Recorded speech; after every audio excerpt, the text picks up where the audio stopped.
Oke, Assalamualaikum warahmatullahi wabarakatuh. Rekan-rekan semua, terima kasih kita udah hadir di podcast kita. Kita akan membahas terkait agenda 2 mengenai tokoh nasional atau tokoh Jawa Barat yang memiliki sifat berakhlak. Yang menurut rekan-rekan semua sih udah pasti udah dicatat ya, udah dicatat dan udah dipetakan kemampuan berakhlak dari masing-masing tokoh tersebut. Nah, mungkin biar eh, lebih santai kita akan mulai ya dari ketua angkatan kita dulu, dari Kang Tommy nih. Kang Tommy silakan diceritakan tokoh yang Kang Tommy pilih dan kenapa dia memiliki sifat berakhlak Kang Tommy. Ya, nuhun Kang, makasih atas waktu dan kesempatannya. Nah, di sini saya lagi mengangkat tokoh panutan Jawa Barat itu Raden Dewi Sartika, Kang.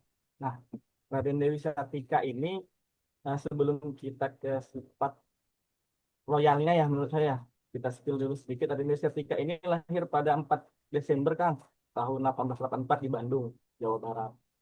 Dia adalah tokoh perempuan yang dikenal sebagai pelopor pendidikan bagi kaum perempuan. Mendirikan sekolah pertama untuk anak-anak perempuan yang bernama Sekolah Istri pada tahun 1904 yang kemudian berkembang menjadi Sekolah Utama Istri dan kemudian Sekolah Raden Dewi. Nah, untuk Raden Dewi ini, Kang, menunjukkan bahwa pahlawan sejati itu tidak hanya terletak pada kemampuan mengangkat senjata, melainkan juga pada kekuatan akhlak, pikiran, keberanian, dan nilai-nilai luhur yang beliau pegang teguh. Ketika saya melihat sosok Raden Dewi ini, dia menemukan nilai-nilai yang terkandung pada pedoman ASN sekarang, bervalue kita seperti berakhlak, berprestasi, pelayanan, berorientasi pada pelayanan, akuntabel, kompeten, harmonis, loyal, adaptif, dan kolaboratif.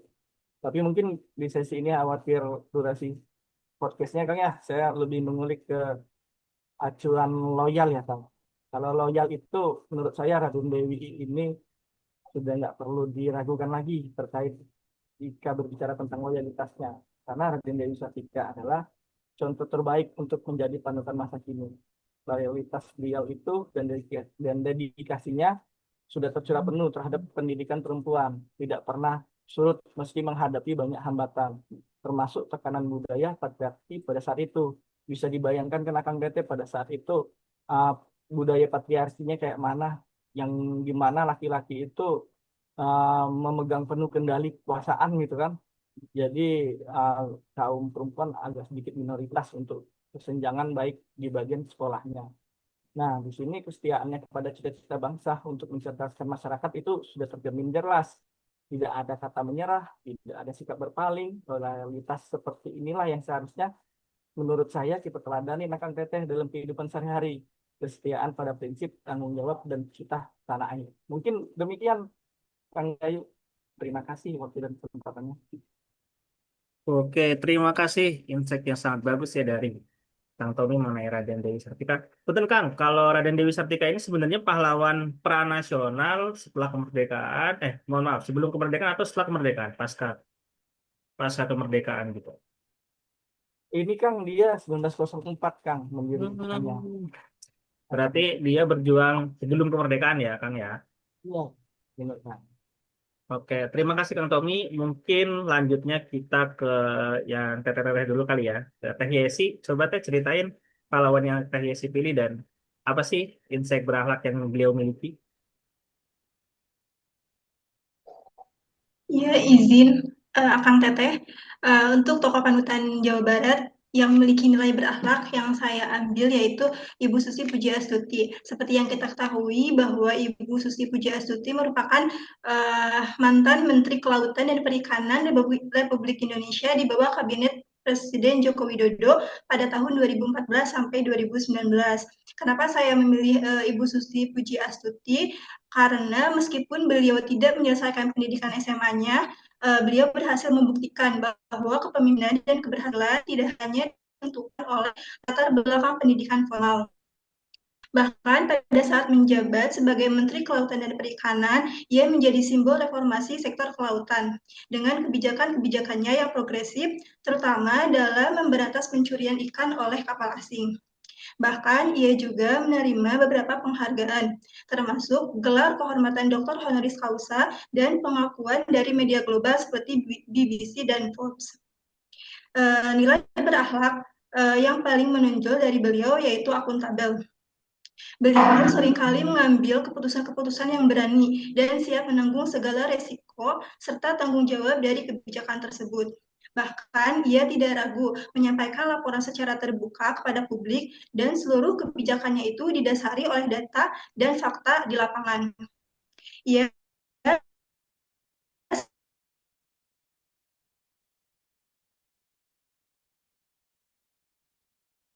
menjunjung tinggi transparansi dan tidak segan mengakui kekurangan serta memperbaiki kebijakan jika terbukti belum efektif. Mungkin itu yang bisa saya ambil dari Ibu Susi. Apakah masih ada yang mau ditanyakan, Kang Gayu?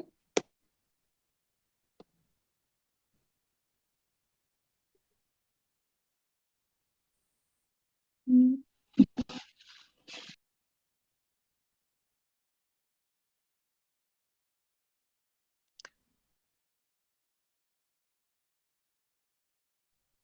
Punten Kang Gayu, suaranya masih di mute. Oh, punten ya, mohon maaf ya. Tagline-nya luar biasa sih ya dari Bu Pujiastuti ini. Dia menteri yang kita sama-sama tahu semuanya sangat ngerok sekali dengan tagline-nya tenggelamkan gitu. Luar biasa sih dengan keberanian beliau. Nah, mungkin kita lanjut ke tiga dia, orang yang ketiga, Teh Yesi mungkin bisa nunjuk teh siapa yang pengen Teh Yesi tunjuk gitu. Yang selanjutnya mungkin ke Kang Sandi ya, Kang. Boleh Kang Sandi. Boleh boleh. Silakan Kang Sandi. Ya, karena Hatunur teh ya. Jadi kali ini tokoh panutan yang saya pilih yaitu Deddy Mulyadi atau lebih dikenal KDM ya. Beliau saat ini juga menjabat sebagai Gubernur Jawa Barat. Kalau ditanya kenapa saya milih Deddy Mulyadi sebagai tokoh panutan, jawabannya simpel. Beliau itu pemimpin yang merakyat banget, jujur, dan selalu berpihak ke rakyat kecil. Yang bikin saya kagum, nilai-nilai berakhlak itu juga bukan cuma slogan buat beliau, tapi benar-benar dijalankan setiap harinya. Mungkin kali ini saya akan fokus ke salah satu core value-nya di kompeten ya Kang ya, Teh. Nah, kalau soal ngomongin kompeten, Deddy Mulyadi ini udah nggak perlu diraguin lagi. Beliau udah malang melintang di dunia pemerintahan lebih dari 20 tahun. Bayangin aja sejak tahun 99, beliau udah jadi anggota DPRD Purwakarta. Lalu naik jadi wakil ketua bupati periode 2003 sampai 2008. Sudah itu beliau juga dipercaya sama masyarakat jadi Bupati Purwakarta selama 2 periode dari 2008 sampai 2018. Gak berhenti di situ, beliau juga sampai saat ini sempat duduk di DPR RI sebelum akhirnya terpilih sebagai Gubernur Jawa Barat. Pengalaman yang panjang itu bikin beliau matang banget sebagai pemimpin. Beliau paham betul seluk-beluk birokrasi, tahu bagaimana merumuskan kebijakan, dan bisa melihat kebutuhan masyarakat dari berbagai sudut. Jadi, kompeten di sini bukan cuma soal lama menjabat, tapi juga soal bukti nyata, pembangunan infrastruktur, peningkatan kesejahteraan, sampai program-program berbasis kearifan lokal yang berhasil mengangkat nama daerahnya. Ya, sekian Kakang Teteh, mungkin dari saya segitu penjelasannya. Barangkali ada yang mau ditanyakan. Oke, terima kasih Kang Sandi. Mungkin ada yang tanyakan Kang Teteh. Kita lanjut dulu. Lanjut dulu. Oke, Kang Sandi. Punten silakan silakan menunjuk salah satu rekan-rekan kita. Ke, paling ke cewek ya sekarang ke Teh Tepi deh boleh. Boleh. Silakan Teteh. Ya, terima kasih. Terima kasih atas waktunya dan kesempatannya. Halo semuanya. Pada kesempatan kali ini, saya akan membahas tentang salah satu nilai penting dari core ASN berakhlak, yaitu harmonis. Core value harmonis merupakan nilai yang menekankan pada kemampuan untuk saling peduli, menghargai perbedaan, serta membangun hubungan kerja yang sehat dan penuh rasa hormat. Kalau bicara tentang harmonis nih, saya jadi teringat dengan seorang tokoh panutan Sunda yang sangat dikenal. Beliau adalah Ujang Koswara atau biasa kita kenal dengan Mang Ujo. Beliau merupakan pendiri Saung Ungklong Ujo di Bandung. Apa sih yang membuat Mang Ujo itu begitu istimewa gitu ya? Jawabannya ada pada kemampuan beliau dalam menciptakan harmoni. Harmoni itu bukan hanya dalam musik angklung saja, tetapi juga harmoni dalam kehidupan sosial, budaya, bahkan lingkungan. Bayangkan saja, dari sebuah alat musik bambu yang sederhana, Bang Ujo itu berhasil menyatukan banyak orang, dari anak-anak, dewasa, orang tua, sampai wisatawan mancanegara. Semua bisa ikut bermain angklung bersama tanpa melihat perbedaan usia, latar belakang, ataupun bahasa. Itulah makna harmonis yang sebenarnya. Bagaimana kita bisa menghargai perbedaan, membangun kebersamaan,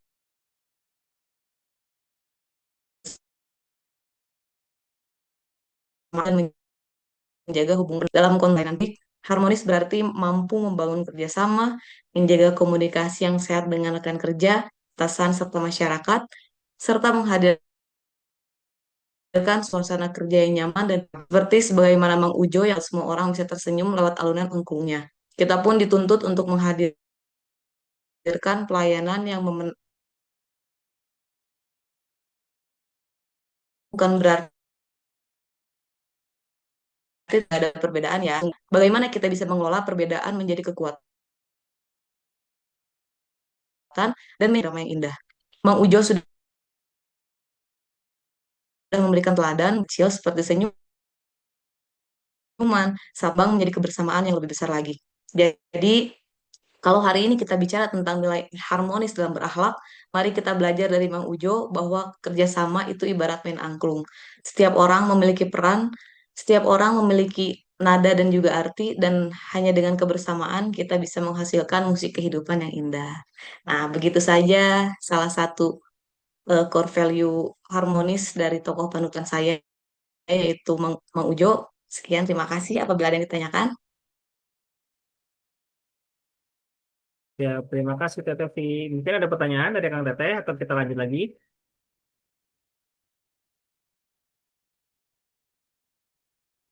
Oke, mungkin kita lanjut lagi ya. Teteh V silakan menunjuk salah satu. Mungkin bisa lanjut ke Kang Firdaus ya, Kang. Boleh silakan. Kang Firdaus, waktu dan tempat dipersilakan. Mangga. Terima kasih atas waktu, tempat, dan layarnya, Kang Teteh. Sini saya akan menceritakan tentang tokoh panutan di Jawa Barat, salah satu tokoh panutan di Jawa Barat, yaitu Bima Arya Sugiarto. Beliau adalah salah satu wali kota Bogor 2 periode yang menjabat sejak April 14 sampai 2019, periode keduanya April 2019 sampai 2024. Saya lumayan mengikuti beliau karena kebijakan beliau, karena saya mulai tinggal di Bogor 2015 sampai 2025. Saya akan membahas tentang sisi adaptif dari Pak Bima Arya ini.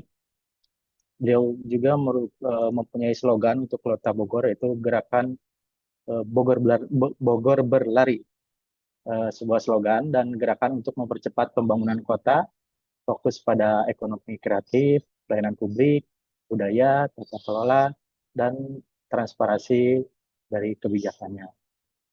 Yang menunjukkan beliau itu ingin kota ini terus bergerak maju, tidak stagnan, yang bisa diartikan juga kita sebagai bentuk adaptif.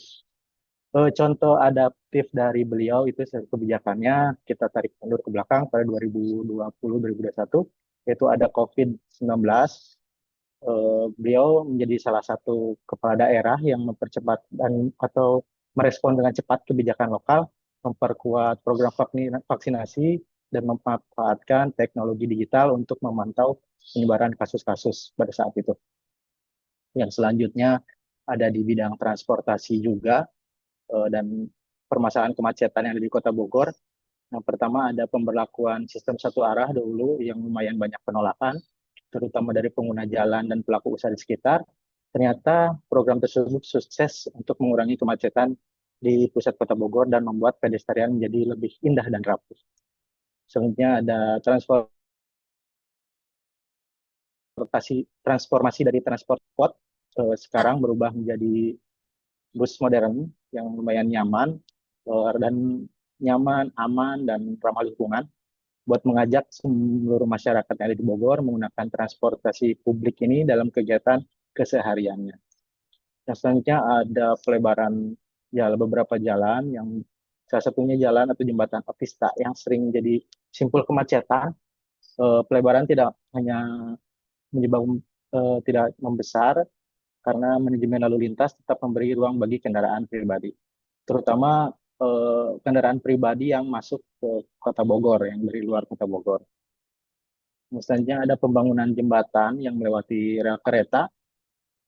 Sebelumnya banyak penumpukan di daerah perlintasan kereta api karena perlintasan kereta di Bogor itu salah satu yang paling sibuk di Jabodetabek. Nah, dengan membangun jembatan sebagai solusi permanen ini agar arus lalu lintas makin lancar. Menurutnya ada pembangunan fasilitas publik untuk pedestrian guna untuk memperlebar trotoar Bogor yang lebih banyak untuk sekedar bukan cuma mempercantik kota, tapi menghadirkan kenyamanan dan mendorong gaya hidup sehat bagi warga Bogor, mengurangi kemacetan di pusat kota juga dengan mendukung pariwisata dan citra kota Bogor. Yang selanjutnya yaitu ada isu keagamaan yang sudah lama jadi isu di Bogor, yaitu sengketa eh, Gereja Kristen Indonesia di Yasmin, yang sekarang sudah diresmikan, sudah bergulir 15 tahun, tapi sekarang sudah selesai. Bisa. Dengan sepak terjang Pak Bima Arya sebagai Wali Kota Bogor menunjukkan bahwa kepemimpinan bukan sekedar menjalankan kewenangannya, melainkan menghadirkan nilai-nilai luhur dalam adaptivitas untuk membangun Kota Bogor jadi lebih terbuka, responsif, dan berorientasi pada kesejahteraan masyarakat. Atas kinerja dan dedikasinya selama menjabat Wali Kota Bogor, Bapak Bima Arya juga kini dipercaya mengemban amanah baru menjadi Wakil Menteri Dalam Negeri. Penukannya menjadi Wakil Menteri menunjukkan bahwa dirinya dinilai kompeten dalam mengelola pemerintahan. Mungkin itu saja Kang Teteh yang bisa saya sampaikan. Terima kasih. Oke, terima kasih Kang Firdaus. Bapak Bima Arya ya, yang dulu jadi wali kota Bogor, sekarang udah jadi wamen ya. Betul, Kang. Luar biasa sekali. Terima kasih Kang Firdaus. Mungkin kita lanjut ke rekan kita yang berikutnya. Kang Firdaus, silakan menunjuk.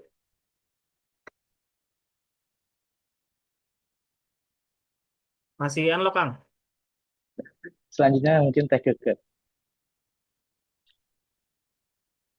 Teh Keke, apakah sudah siap?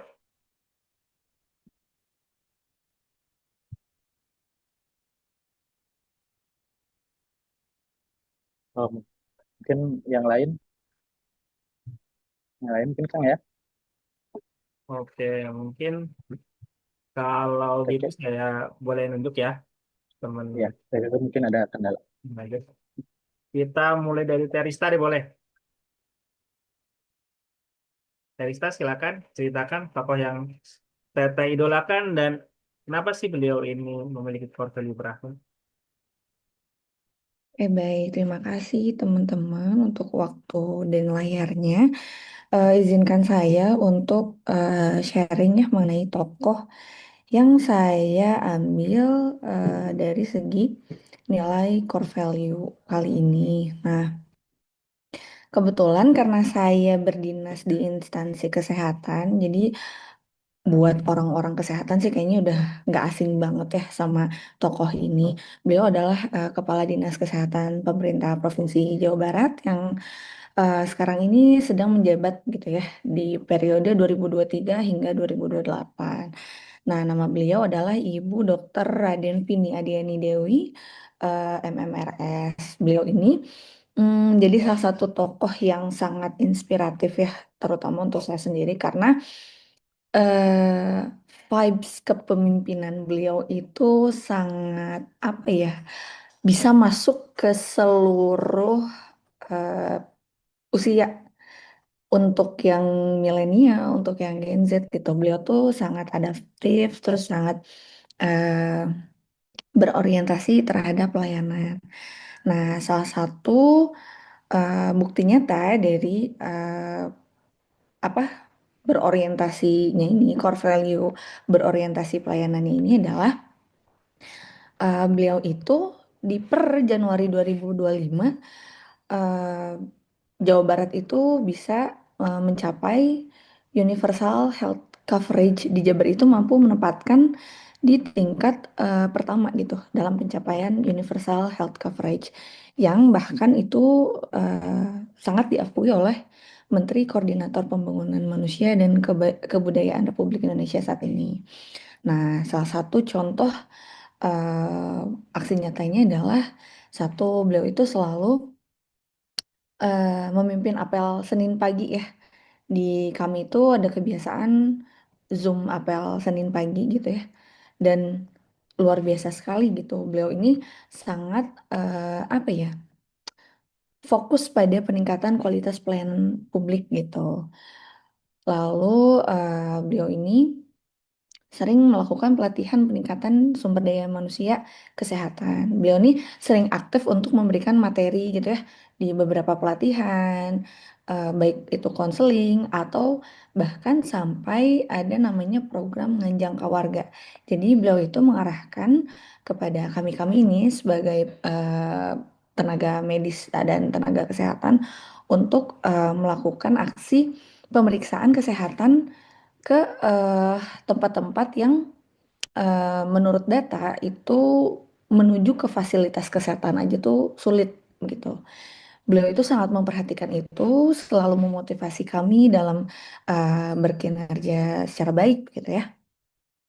Lalu beliau tuh sering mendukung gerakan hidup sehat gitu ya. Eh, Bahkan kemarin juga beliau termasuk salah satu penggerak untuk program membersihkan lingkungan dalam rangka World Clean Up Day 2025. Nah, selanjutnya ada beberapa layanan unggulan dari Dinas Kesehatan yang selalu kami banggakan gitu ya. Salah satunya adalah Sijantan. Nah, program Sijantan ini adalah sistem informasi jaminan kesehatan juara gitu. Jadi, salah satu aplikasi yang menyediakan informasi lengkap terkait jaminan kesehatan. Jadi, ini sangat membantu banget gitu ya buat masyarakat untuk mendapatkan akses yang lebih mudah terhadap layanan kesehatan. Terus ada Silayung, Sidata, dan yang paling hits kemarin ini adalah Lalaban Seger. Nah, Lalaban Seger ini menurut saya ini salah satu inovasi yang paling baik begitu ya. Kenapa? Karena ini juga cukup unik gitu ya. Jadi beliau itu eh, mengerahkan kami untuk bisa memberikan layanan laboratorium anjungan onsite. Jadi akhirnya artinya onsite itu yang mobile gitu. Jadi si labnya tuh bisa dibawa kemana-mana. Even harus keluar kota, keluar kabupaten gitu ya. Nah, jadi layanan laboratorium keliling ini memungkinkan pasien untuk mendapatkan hasil pemeriksaan dengan cepat, tanpa harus ngantri, tanpa harus nunggu. Dan yang lebih baiknya lagi adalah justru fasilitas kesehatan yang bisa mendatangi pasien begitu.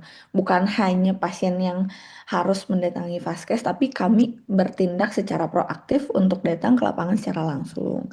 Begitu. Dan apa ya?